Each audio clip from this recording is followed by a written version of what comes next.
All right, up next we have Stanley Petrowski from South Umpqua Rural Community Partnership in Oregon, United States, and he will be speaking about the case of the missing beaver. So at this time we'd like to welcome Stanley.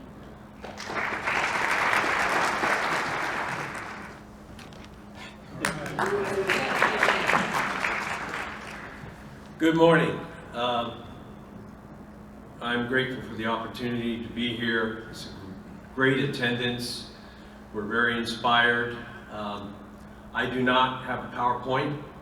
I could have done one, but I decided to tell a story instead. And if you allow me a little subjectivity, we'll go from there. And I'm glad someone's monitoring the clock, because sometimes you need a cane to pull me off the stage. So, I'm a crusty old inner city Philadelphia guy. I grew up in the streets of Philly, and so this is kind of full circle for me. Chesapeake Bay right there, East Coast. I haven't been back for many, many, many years. I went into the Army when I was 16. I enlisted, went to basic training at 17, wound up in the Vietnam War, and volunteered for it, right? Teenager, no excuses. It messed with my head. And for those of my age class, you'll remember Haight-Ashbury. Well, I finished in Haight-Ashbury what I had started in the war, and became a mindless blob of protoplasm on the West Coast. And for me, it was a dark place. I had PTSD from Nam, and then I had PTSD from way too many hallucinogens, and living under bridges, condemned buildings, typical veterans. Thank you for your service. And it was a dark place, and I didn't like it. I intuited in my mindlessness that this isn't where I wanted to be. And slowly in the late 1960s, I began to emerge out of the fog of war and our social constructs, our synthetic society. I can remember walking the streets of downtown Philadelphia at night as a teenager, just looking at these giant buildings, asphalt, concrete, steel, glass, tuberculosis-infested pigeons, cockroaches, ants. That was the ecosystem. Maybe some, no offense to Duncan, but some Norwegian sewer rats. When one of the reasons I volunteered for Vietnam is because I had spent a year and a half on Okinawa in the jungle. It won me over. I said, wow. And I intuited that there was something about the natural world that was good for me. And when I was emerging out of the fog of the 60s, 20 years old, and I began to build my life. Went back to Philly, started a health food store, fasting, cleaning it up, quit smoking, drinking, and doing the hoochie coo in one day. But the natural world, for me, was a healing agent. There was something about the natural world that I needed to know. And for the better part of 20 years, the natural world became a shelter for me. I learned to adapt to the wild. And the wild, if you didn't respect it, you died. My wife and I, brave soul, lived off the grid up in Montana, way up in the northwest corner, raw land, nothing on it, back to the land movement, from the day. I still have volume 2 of Mother Earth magazine when it was in newsprint. We moved to Oregon in '91. We had 80 acres up in the middle of Umpqua National Forest. No cell service, still isn't any. Perfect place for a crusty old curmudgeon. And we had livestock there, but we were always gentle with the land. We were deeply involved with organic management of the landscape, doing the right thing with the vegetation, dealing with noxious weeds and all this. In the fall of 2004, a coho salmon appeared in our stream.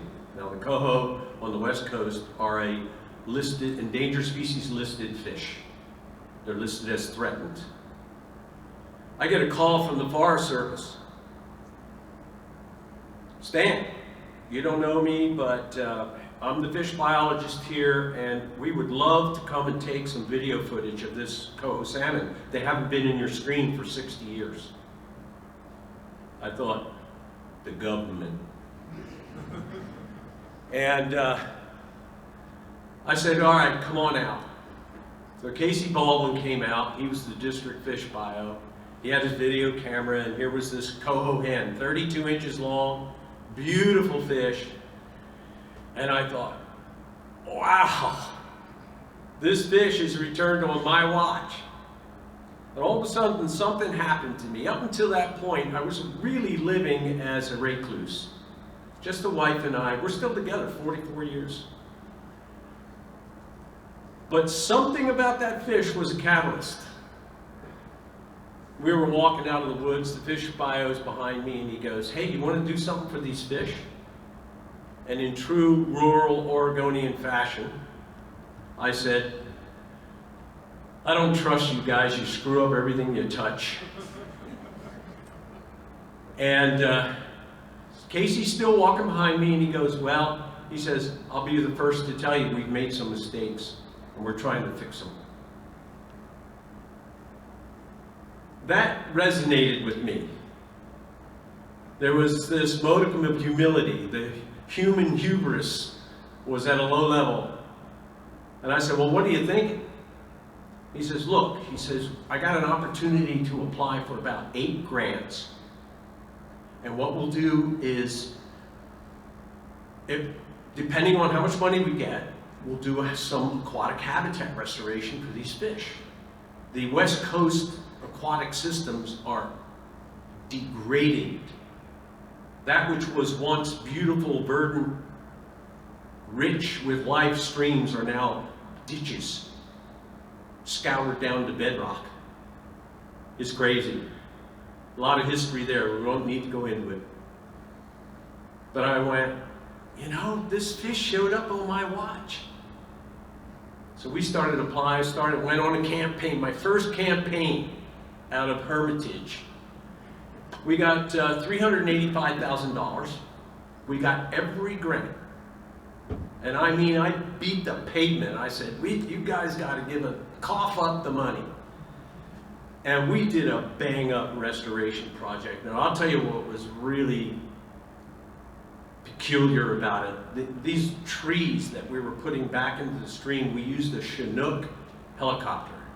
Those of you who are Vietnam-era folks know that the Chinook was this double-propellered monster that moved men and material into the war. And all of a sudden, I'm looking at this Chinook and I'm going, what does this mean? The killing machine has become the healing machine, not to mention the carbon footprint. But we were dropping trees like 21,000 pounds, 110 feet long, into the stream to emulate nature. One of my neighbors was there with me, and we're looking at all this, and they put a bunch of rock weirs in the stream, and there was large wood. It really did change the habitat. I mean, radically. The whole ambiance of the ranch changed. And my neighbor and I were standing there looking at this, and I said, Leland, beavers do this. And they do it for free. $385K was a lot of money to me. I don't know what folks here think, but it was not chump change. But immediately I intuited that beaver ecology was a missing component to our restoration work. And that set us off on The Beaver Advocacy Committee, Leonard and Lois chair that committee. They'll be giving a presentation later on. And we began to move forward with the idea of restoring beaver ecology in the state of Oregon. State of Oregon is the beaver state. For those who are East Coast, if you look at our flag, one side has the state seal, the other side has a large golden beaver. But the state of Oregon has declared beavers as predators. Predator nuisance species. We had a lot of work to do. And we've been doing that work since the early 2000s. And there has been some really radical, positive changes. I don't want to steal the thunder. We got other presenters from Oregon in here, but I'm just going to highlight some of the changes that went through. I can remember before we were starting the first State of the Beaver Conference, 2009. 2008, 10, 2000 something. And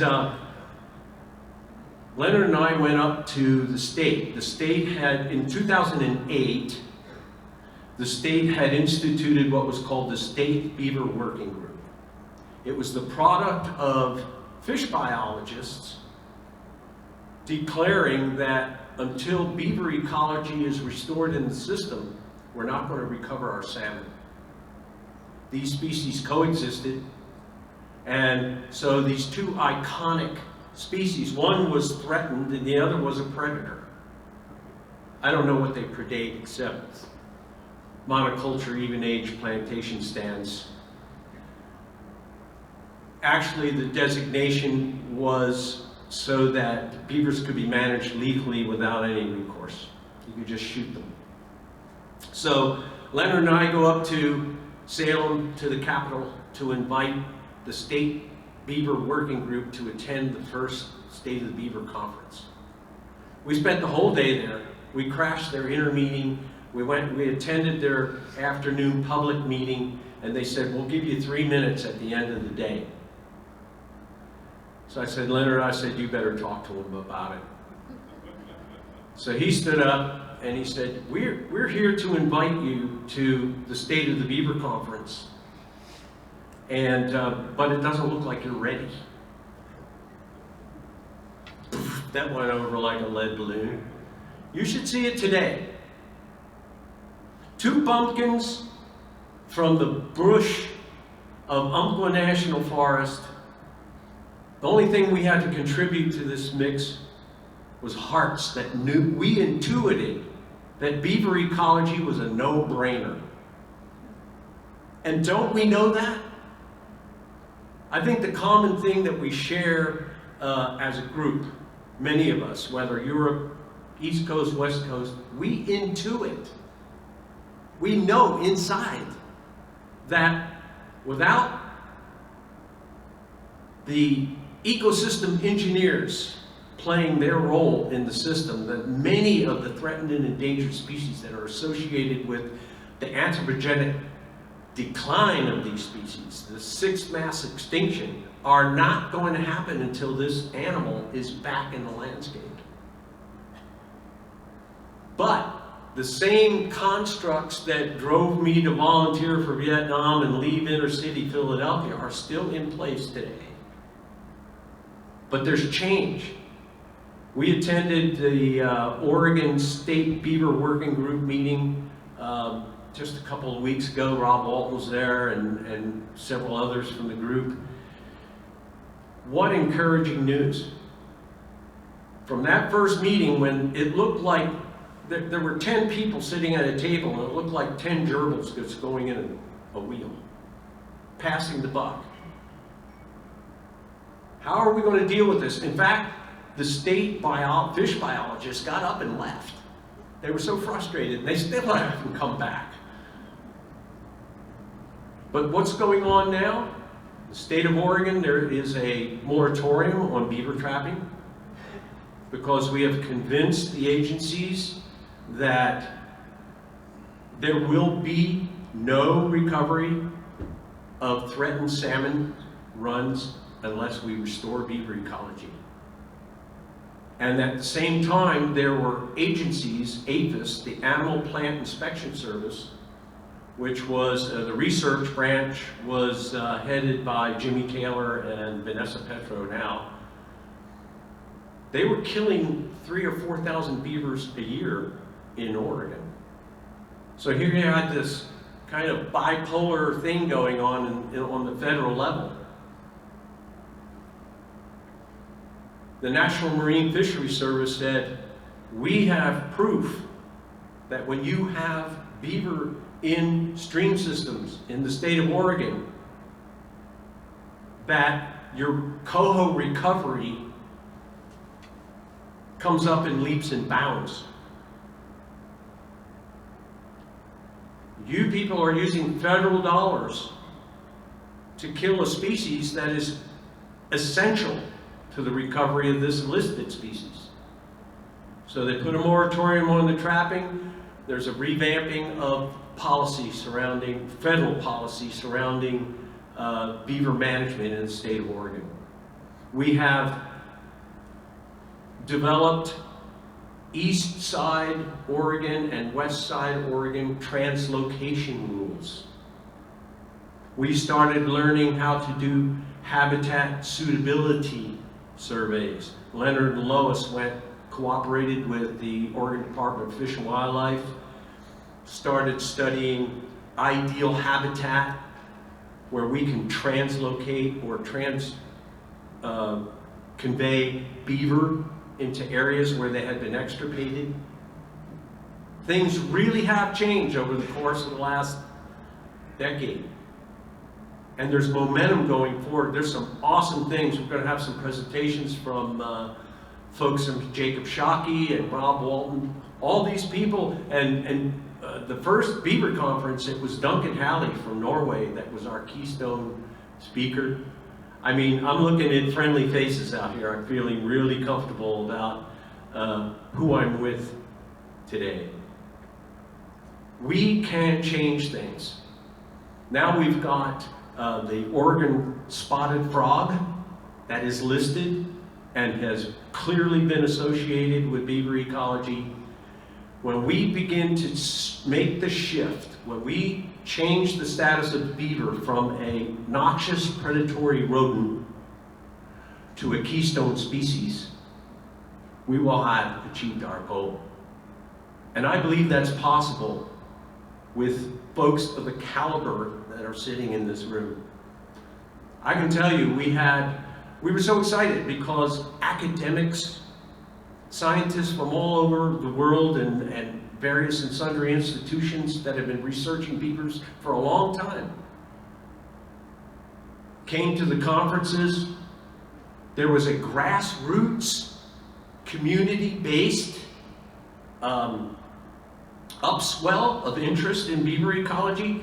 Leonard and I we had the thriving metropolis of Canyonville, Oregon. We did a very unscientific survey. And all we did was send out to the different stores and gas stations and whatever, a little sheet of paper that said, do you want beavers to be restored to Oregon? In 2 weeks, we had 600 signatures that said, thumbs up. We had one naysayer. That told us something. We met with the Oregon Department of Fish and Wildlife in Salem, Oregon, and basically I said, hey, you guys are sitting on a powder keg. You don't realize the sensitivity of the public. You're functioning on the 50,000 foot level.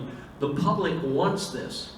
So they instituted a survey of Oregon landowners. And one of the essential questions was, what incentives would you need to have beavers restored to your landscape and your ranch? 85% of Oregonians, the sampling for this survey was equivalent to a national survey. I mean, they really went the extra mile to get a clear signature of what the people wanted. 85% of the people of the state of Oregon wanted beavers restored to the ecosystem without incentives. What an eye-opener to ODF&W, who had been defending. It was divided, I'll confess. The fish biologists were like insanely, clearly demanding that beavers be restored. The wildlife department, the animals, the mammals, they're going, we can't afford it. We can't respond to every call where they're saying, hey, I'm having beaver damage. Skip Lyle, he came to our first conference. He told us about beaver deceivers.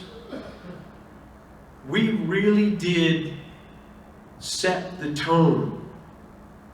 And the state began to realize that. And the last state beaver working group, the Fish and Wildlife Department was going, hey, we didn't do the thing calling them lethal, that they should be lethally managed. We didn't do the thing calling them predators. That was the Department of Ag. So there's a shift. And I think they were of that mindset even from the beginning, but they were really vocal about it. If we're going to change the status of beaver ecology in the state of Oregon to remove, we don't need lethal management. And I'm radical enough to say I don't even want to see it as an option. The system's broken. The ecosystem is degraded. In the state of Oregon, habitat restoration is not keeping up with habitat degradation. And we know that this species, this keystone species, is quintessential to that recovery. We had a fantastic amalgamation of information. The Beaver Institute on their website has a library that is fantastic. Anything to do with beavers, research papers, whatever, it's there. The data is there. What we need now is education. We need a paradigm shift with regard to this species. And I think that shift won't come until we start taking the pulse of the public and finding out. I know in rural Oregon, I mean, we're talking, I hope I don't offend anybody, we're talking redneck country. Remember in the news in the Malheur, the BLM land, where they took it over with weapons and, this is our land. That's a real thing out in Oregon, but you know what? 85% of those people get it with the beaver. We can reconcile paradigms over this animal. It's amazing the amount of movement that has gone in a positive direction with regard to this species out there. And I can't encourage you enough, especially Chesapeake Bay, the whole Appalachian watershed. They got to come back. Beavers in the state of Oregon were extirpated by the 1900s. It was illegal to trap them. They were dropping beaver in the wild country with parachutes. The first one they dropped, they named Geronimo, just to restore this species back into the system. We already know. The science is settled. How many times have we heard that? It's a paradigm shift that we need to work on. It's educating the public and getting people fired up. We're hoping soon, in cooperation with the new Beaver Coalition that is formed in the state of Oregon, to establish what we're calling Beaver Task Force Response Teams. That's what I'm calling them anyway. Sounds official. Well, we'd like to see people certified to be able to go and address. Leonard and Lois, they have pioneered beaver translocation. They have pioneered responses to landowners.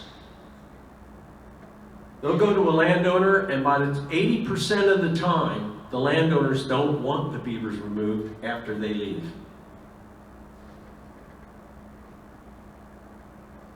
Out west, we're in a drought. and the pressure's on. There is a clear signature of climate change in the wild. The state and federal agencies are catching on. And so, if there's a silver lining to anthropogenic global warming, it's that the pressure's on to look for answers. The city of Portland, the city of Gresham, these are beaver-savvy cities. They're implementing solutions to interface with the natural world. It really is encouraging. They're actually using beaver ecology to address industrial stormwater pollution in Gresham, Oregon. It's going in the right direction. We need Zinghi to get the ball rolling, to address the public. And I think the professor was right on. Beaver ecology should be implemented K through 12, K through PhD. It's powerful. We think the Bonneville Power Authority has spent $30 billion to restore Chinook salmon runs. The historical run in the Columbia River was something to the tune, Leonard, keep me straight here, I think it was very close to 100 million fish. They're excited if they get 250,000 of them to return after $30 billion. What's missing? What's the key here? Somebody back in the day when we were first starting out our madness told me, hey, it's no silver bullet. I disagree. I think it's a kingpin component to restoration ecology, to ecosystem health. And a lot of what's going to happen today is just a reiteration of the story I'm telling you now. I feel in my spirit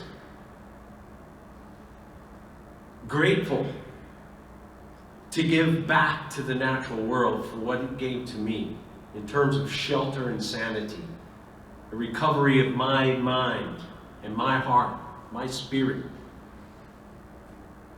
And when it comes down to it, yeah, I'm a fish guy. There's nothing like a 40-pound king salmon coming up the South Umpqua River and watching it spawn. It's phenomenal. It's not going to happen. We are indebted to this species. The system was built around the impact of their function in the ecosystem, recharging of aquifers, the purification of waters, the sequestering of turbidity. I mean, we know this stuff. We know it. You don't need, not casting aspersions, you don't need a PhD to know this. One of the big issues that we face is the fact that we've lost a vast amount of traditional ecological knowledge. The Aboriginal people knew. We have stories in Oregon that when the tribes would war with each other, the winning tribe would do two things. They would take out the beaver and they would take out the venison to weaken the tribe that was left behind. We have inadvertently shot ourselves in the foot by extirpating this species. That's how serious it is. That's how important your function is. As instruments of restoration ecology, of management of the interface between the natural world and the constructs of our society, which are huge. But when you think of Heidi Perriman and the work she did in Martinez, California, to save those beavers, And when you think of what's going on in Portland, Oregon right now, and Gresham, Oregon right now, where they're interfacing with beaver ecology in these large metropolitan areas, how much more up in the brush, in the headwaters and watersheds. I've got a friend that does photography work, and he loves going up to Mount St. Helens area to watch the recovery, natural recovery of the ecosystem.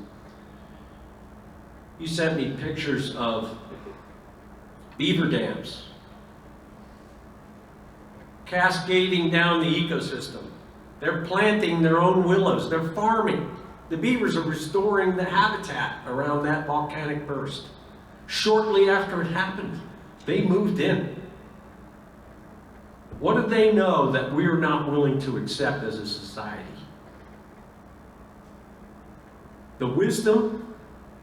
These people in Gresham, they spent $2.4 million setting up and engineered, and I'm not casting aspersions on the engineers, but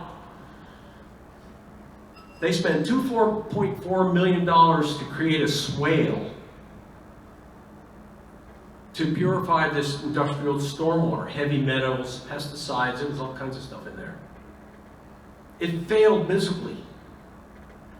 Beavers moved in. After a 14-year period, they had 7 years where they kept removing the beavers and testing the outflow from the swale, and 7 years with beaver in the system, night and day. And when you have a breach of a dam, the beavers have it fixed overnight, free. All they need is some willow, some native vegetation, and they're good to go. Let's cooperate with the natural world. Let's make our sensitivity to the ecosystem come back. I'm not saying that we should be reduced to a hunter-gatherer culture, although that'd be kind of cool. I did all this DNA testing, you know, and I have a haplogroup I2A, which goes back prior to the last ice age in Europe. So I got this, I come from a long line of barbarians, and so I'm not too squeamish about getting back into the mix, but I got to keep it real. We can do this as a society.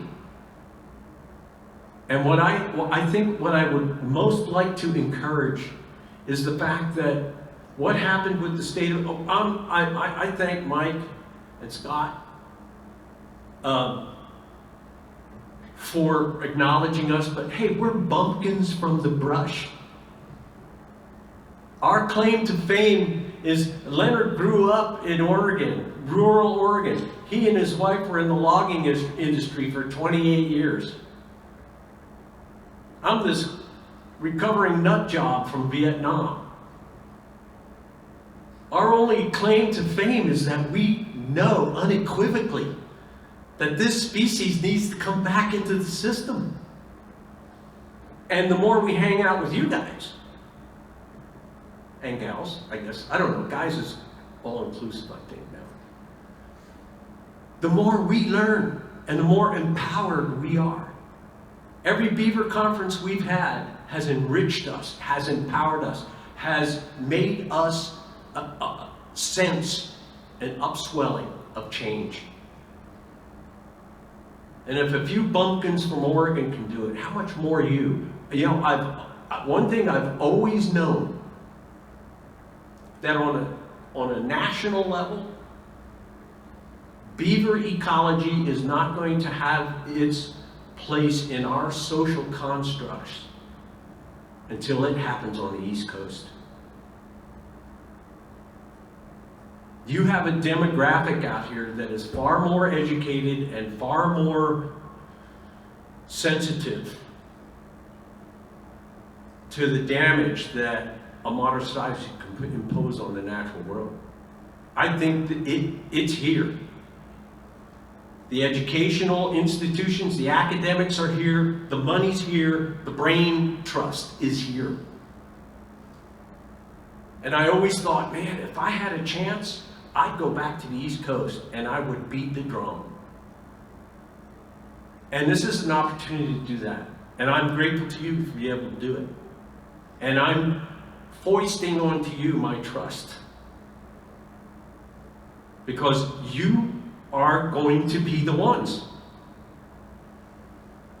I think of people, I'm looking over here at Kent Woodruff, and I can remember one conference he said, Stan, can you give me 15 minutes? This guy is a total beaver maniac. He's been working with these animals forever. He has catapulted the state of Washington into unbelievable levels of functionality when it comes to this animal. He just showed up at a conference like this one. And those same people, type of people, are here. One of the quintessential benefits of a conference like this is the networking capacity. Meeting people, getting to know people, bonding. Doing the man cave thing or the woman cave thing, you know, really connecting. We have such a wonderful experience with the people that came from Europe. I don't think Sherry Tippy's here, but wow. Denver, Colorado, hairdresser. What a fantastic woman. She had been at it for a long time. There had been many people that were doing what we knew intuitively how to be done. And all of a sudden, these conferences became this catalyst for these people to meet. There were some amazing things that went down once those beaver conferences.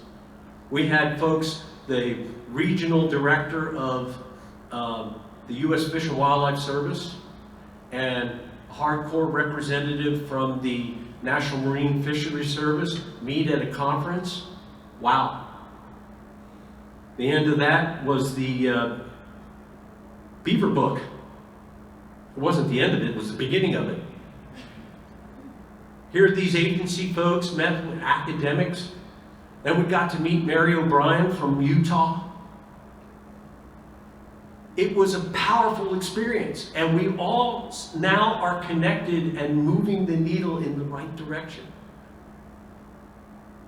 The Anthropocene extinction is happening.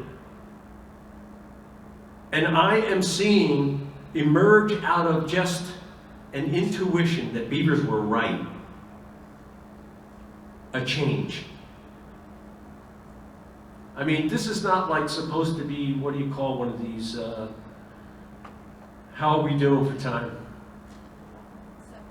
7 minutes, oh, that's a lifetime.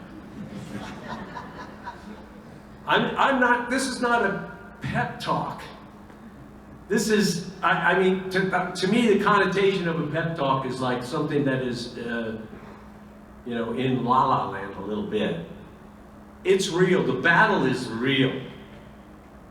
We've got billionaires in the state of Oregon that do not want to see beaver change from a nuisance predator to a keystone species. That's why I'm a hearty advocate of grassroots education, K through 12 and beyond. We had a chance to teach a science class. I mentioned this to Mike and the professor just before the meeting this morning.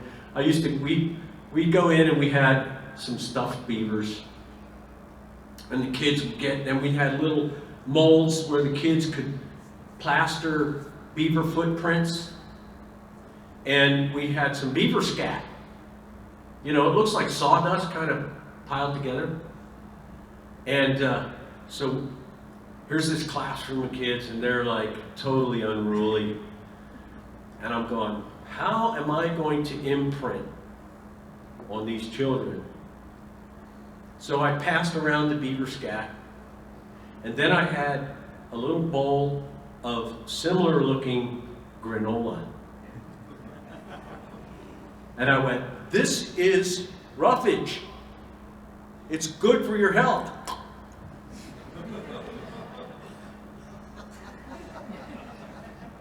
I said, all right, who wants some? 4 boys. They came up and ate, this is granola, you know. But it left an impression. 3 of those kids became fish biologists. But this is the level of participation that we need. And yes, there are infrastructure issues. We do have culverts. And you know what? All right. I had the honor of being president of the Watershed Council in the Umpqua Basin in Oregon. It's probably one of the most productive watershed councils in the state of Oregon. No offense, this isn't a money gig. This isn't about getting rich by restoring beavers into the system. There are people who want to do that. They want to merchandise beaver ecology. Now look, I know it's expensive to install beaver protection to infrastructure. I get all that. But man, you don't need 5 minutes.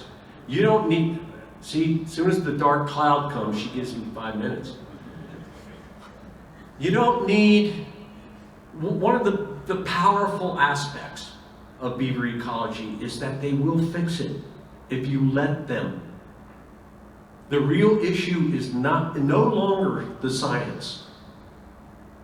And I'm all for academic research. If it's going on, I support it. But reality is we need a political change and we need a change in our education system. That is where it is.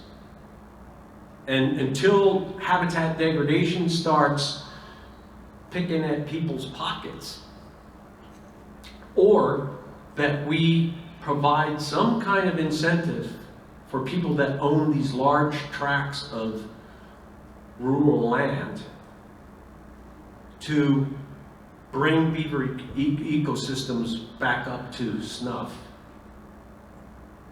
we're going to have a hard time recovering, turning the 6 mass extinction around.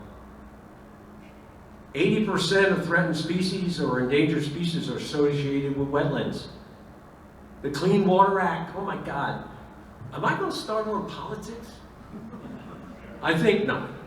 I think we all know that a lot of the hard work that's been done is being undone. It's misinformed. I'm being nice. I cannot be. Sometimes I can be pretty curmudgeon-y. You are going to make the change. I look out in the group and I go, wow, there's some young faces in here. My heart fills up with hope because the story's going to continue. It's going to keep going. I hope at some point that I come to a beaver conference and I'm slobbering and I got a bib on with a cane and I can whack a few people on it. And that this thing is grown, that it gains momentum. One thing I've learned also is we tend as human beings to look at agencies as though they're monolithic. We tend to look at them like everybody in this institution fits this mold as a person. That's not the case. Some of the finest, most intelligent, persuaded people that I have met have been agency people, state, federal, fish, wildlife. They're not monolithic. They're made up of people with passion, people that went to school with an idealism that said, I'm going to help fix this. But then the machine. We have to change the machine. Instead of taking these passionate hearts and molding them into the machine, we want to be able to say, blossom. Put all your power and energy into bringing back a species and make it rewarding for them. If not financially, at least by soothing their conscience, reinforcing what they know intuitively about the natural world. This is where this conference has to go. This is why this thing exists. And you're here. You are, somebody ought to do a big picture scene. Can you do that? Can you get everybody like in the front of the room and somebody in the back? Who's the media guy? Okay. We need this historical event memorialized. I'm being presumptuous here because I'm not running the show. I usually run the show at the Oregon Beaver Conference, so I'm just kicking into the mode. Thank you very much for having us, and this is like almost like a coming home party for me because I see so many faces of people that came to our initial early conferences. They're here. The movers and the shakers of the beaver world are in your midst. Connect with them. Thank you.